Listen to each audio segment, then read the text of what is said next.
Most monsters do not begin as monsters. They begin as good people who were never allowed to be whole.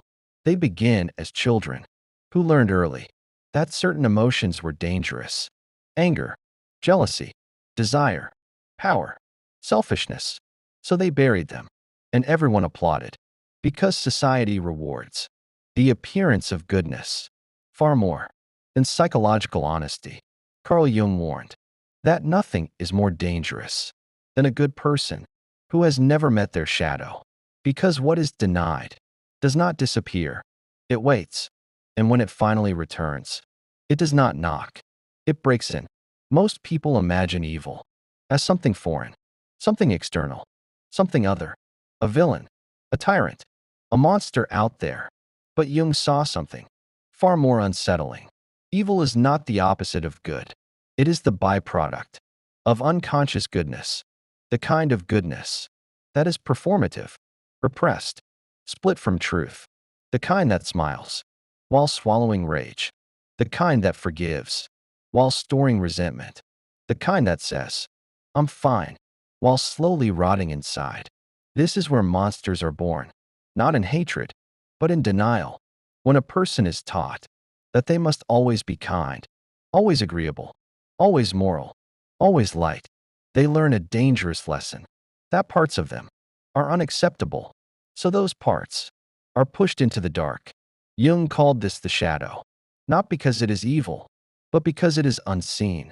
The shadow contains everything you were told you were not allowed to be: your aggression, your hunger for power, your envy, your capacity to dominate, your capacity to destroy. And here is the truth most people never face. You do not become dangerous by having these traits. You become dangerous by pretending you don't. A person who knows their capacity for darkness can choose restraint. A person who denies it will act it out unconsciously. This is why the nicest people often explode the hardest. Why moral crusaders become tyrants. Why victims become abusers. Why people who say, "I would never do that," often do exactly that when pushed far enough. Because the shadow does not care about your values. It only cares about being expressed. And if it cannot come out through consciousness, it will come out through compulsion, through cruelty, through self-righteousness, through emotional violence, through betrayal, through dehumanization. History is filled with examples: ordinary people, family men, faithful citizens, good individuals who participated in atrocities, not because they were born evil, but because their shadow was never integrated. They believed themselves incapable of darkness, and that belief made them the perfect vessel for it. Jung wrote that the greatest evil is committed by people who are convinced they are doing good, because once evil wears the mask of morality, it becomes limitless.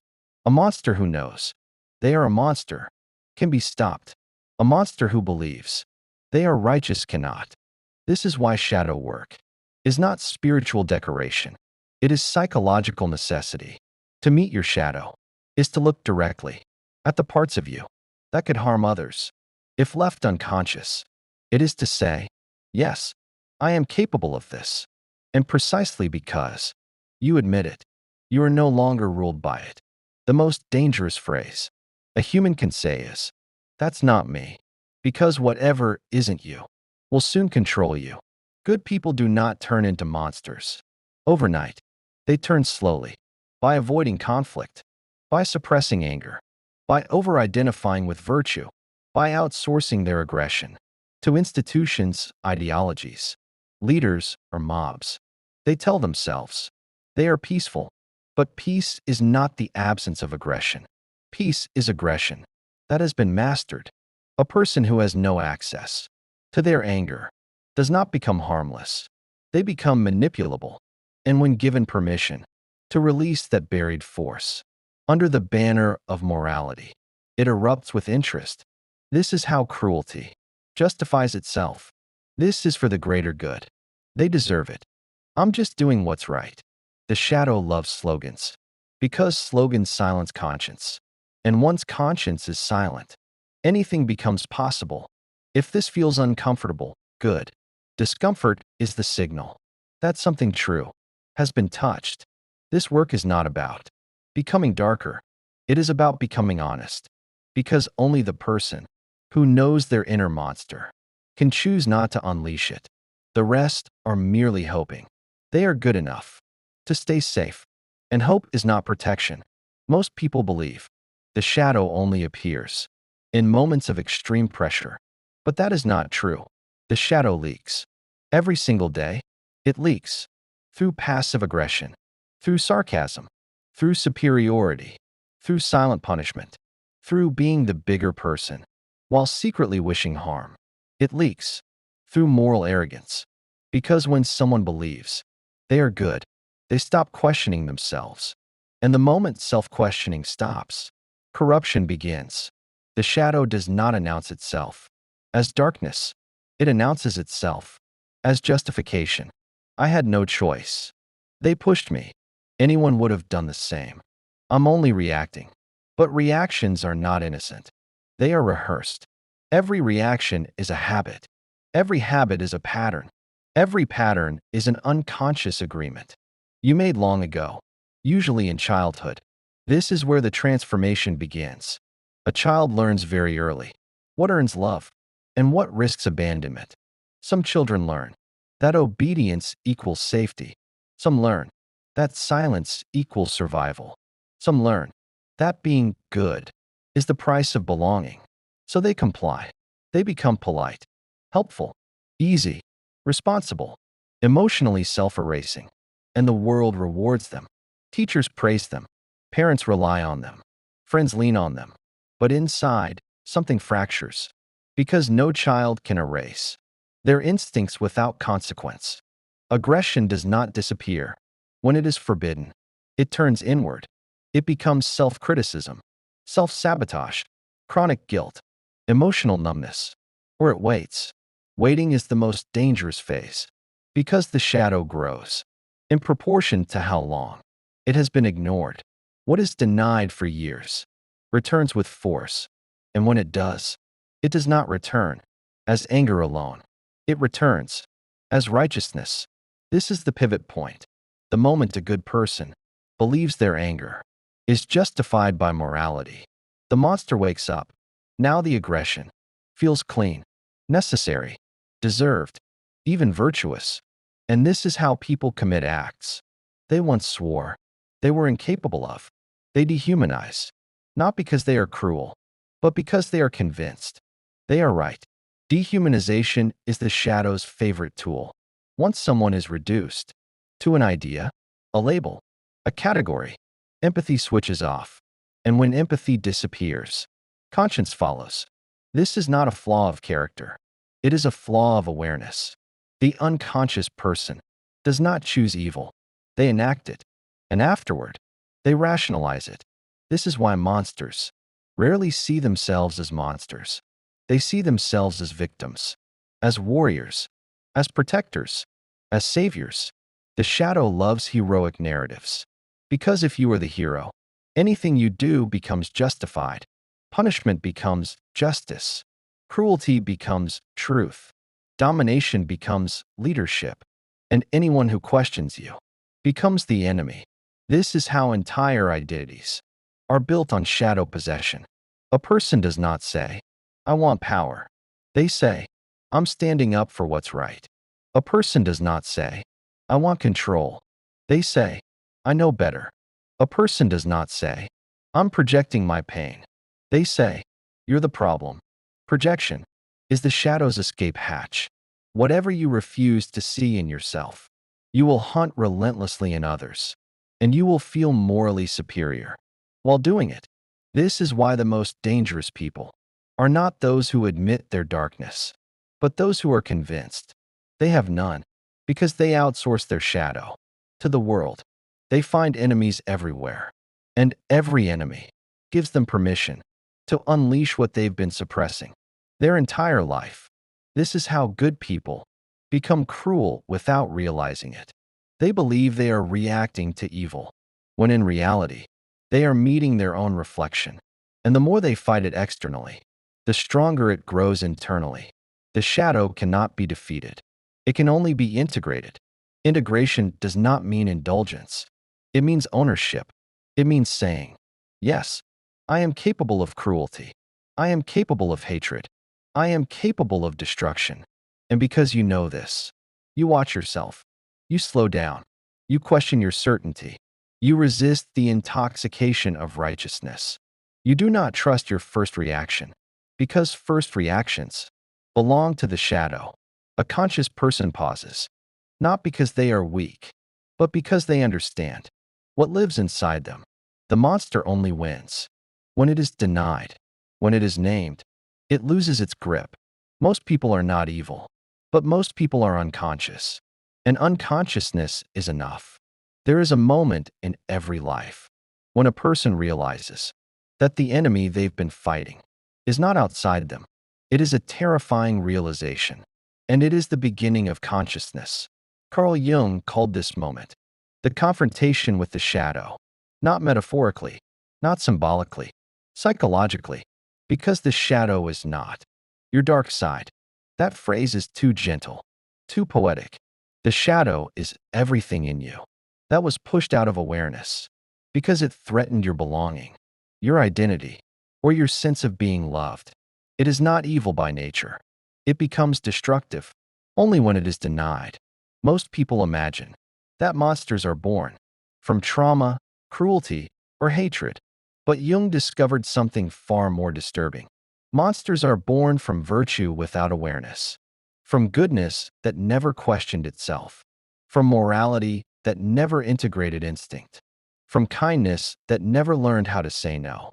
Because every psyche contains opposites: aggression and care, selfishness and generosity, dominance and submission, destruction and creation. When one side is overdeveloped, the other does not disappear. It goes underground. And what goes underground does not weaken. It becomes autonomous. This is where possession begins. Shadow possession does not feel like rage. It feels like certainty. It feels like, I know I'm right. It feels like, this is necessary.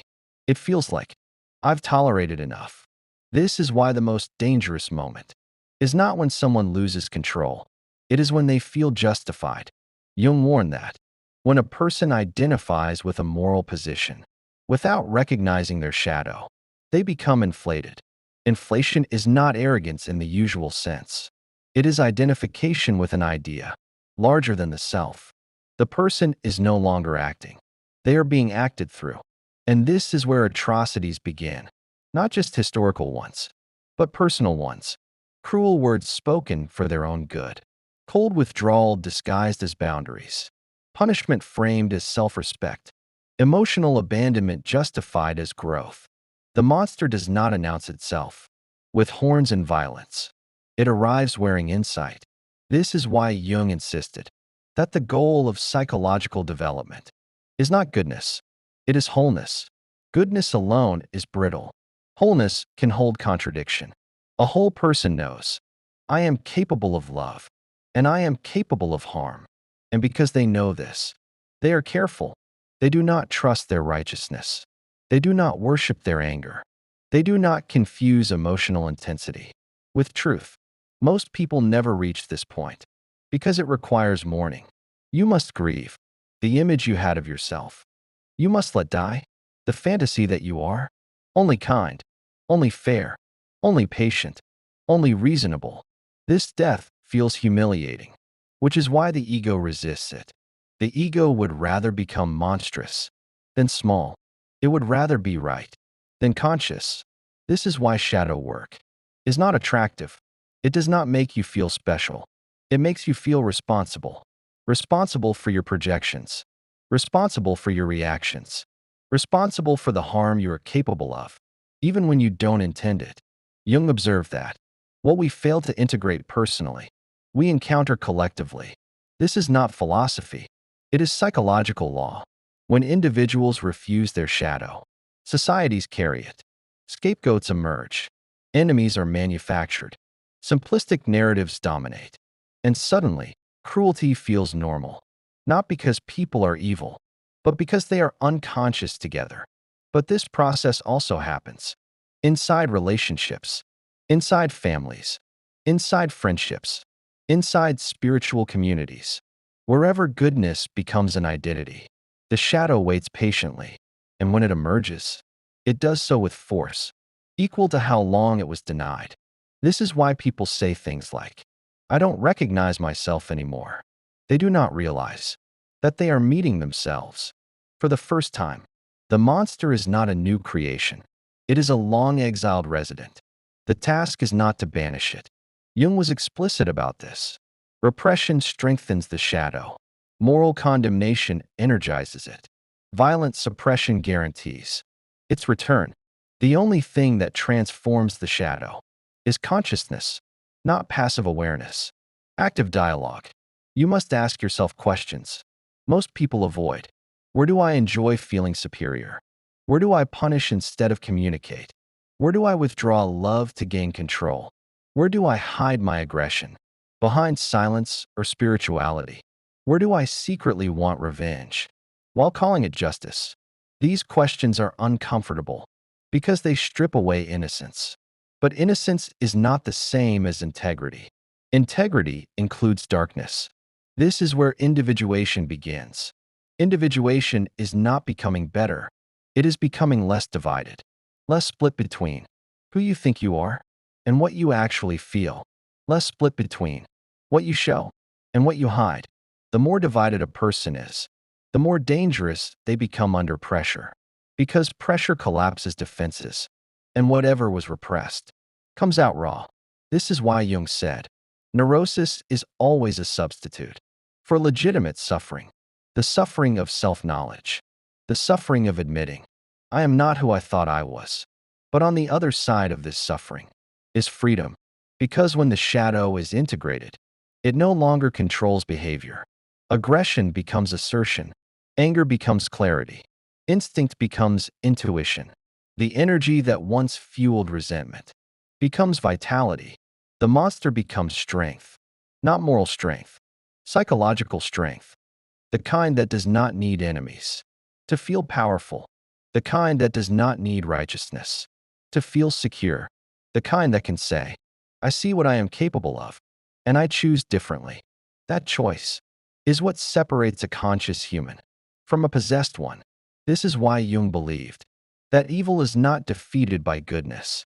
It is transformed by awareness. And awareness is rare because it costs something. It costs comfort. It costs superiority. It costs illusion. But it gives something far greater. Freedom from compulsion. Freedom from repetition.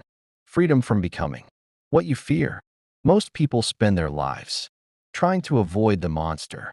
The individuating person turns around and looks it in the eyes, and in doing so, discovers that the monster was guarding their strength all along. There comes a moment, after the shadow has been seen, when a person expects relief. They think awareness will make life lighter. It doesn't. At first, it makes it heavier, because now you can no longer hide behind innocence. You can no longer say, I didn't know. Carl Jung understood this better than most. He warned that the encounter with the shadow is only the beginning, not the end. Seeing the monster does not dissolve it. It gives you responsibility for it. And responsibility is weight. This is where many people stop. They mistake recognition for integration.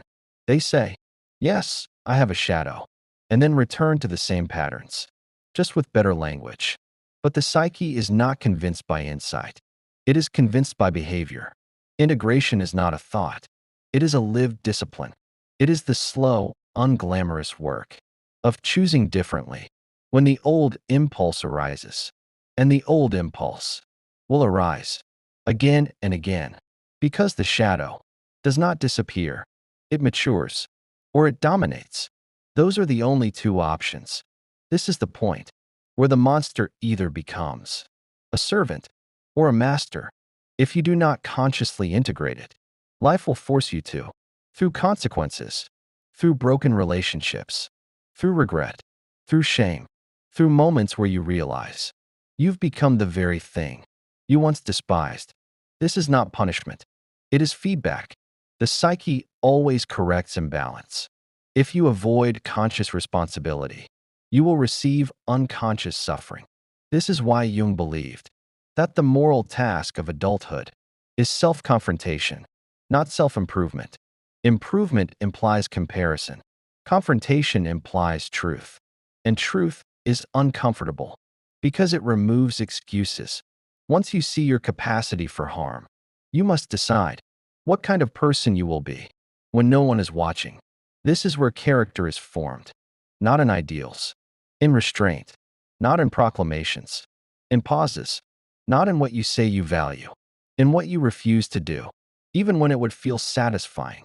Because the shadow offers satisfaction, it offers release, it offers superiority, it offers revenge, it offers power. Integration means you can feel those impulses without obeying them. This is real strength, not repression. Repression says, I don't feel this. Integration says, I feel this, and I choose. Most people are not choosing. They are reacting. They believe their reactions are authentic because they feel intense. But intensity is not authenticity. It is activation. And an activated psyche is not free. It is hijacked. This is why Jung emphasized containment. Containment is the capacity to hold tension without discharge, to sit with anger without acting it out, to hold desire without compulsive pursuit, to feel wounded without needing to wound back. This is rare, and this is why truly integrated people are calming to be around. They are not harmless. They are contained. A contained person does not need to dominate. They do not need to punish. They do not need to prove. They have met their monster and brought it home. And here is the paradox most people miss. When the shadow is integrated, compassion deepens, not sentimentality. Compassion, because once you see what you are capable of, you stop being shocked by what others are capable of. You do not excuse it, but you understand it. And understanding prevents projection. Projection is what creates enemies. Integration creates boundaries. Clear, firm, non-reactive. This is why shadow work is not about becoming darker. It is about becoming less dangerous. A person who knows their darkness does not need to act it out. A person who denies it eventually will. This is the ethical core of Jung's psychology. Not be good, be conscious. Because goodness without consciousness is fragile, and fragility, under pressure, breaks violently. Now here is the final truth that most people resist. You do not outgrow the shadow. You outgrow your fear of it. At different stages of life, new shadows emerge. Success reveals arrogance. Power reveals cruelty. Love reveals control. Loss reveals bitterness. Individuation is lifelong. There is no finish line, only deeper honesty. And this is why the truly dangerous people are not those who struggle. They are those who believe. They are finished. I've healed. I'm beyond that. I would never. Those words are invitations to possession. The psyche punishes arrogance with blind spots. If this video unsettled you, that is not an accident. Something in you recognized itself. Do not turn away from that. Do not intellectualize it. Do not scroll past it and call it interesting. Sit with it, because the monster does not need to be destroyed. It needs to be known. And once it is known, it no longer controls you. It becomes power, with a conscience, strength, with humility, force, with choice. That is what Jung meant by becoming whole, not angelic, human, fully. And if you are serious about this work, not curious, not entertained, but serious, then don't let this be where it ends. Subscribe to this channel, not because you need more content, but because this path requires reminders. The unconscious is patient. It waits for you to forget. Stay here, if you are willing, to keep seeing. And if you understand what this video was really about, write one word in the comments. Responsible. Because awareness without responsibility creates monsters, and awareness with responsibility creates adults. Choose wisely.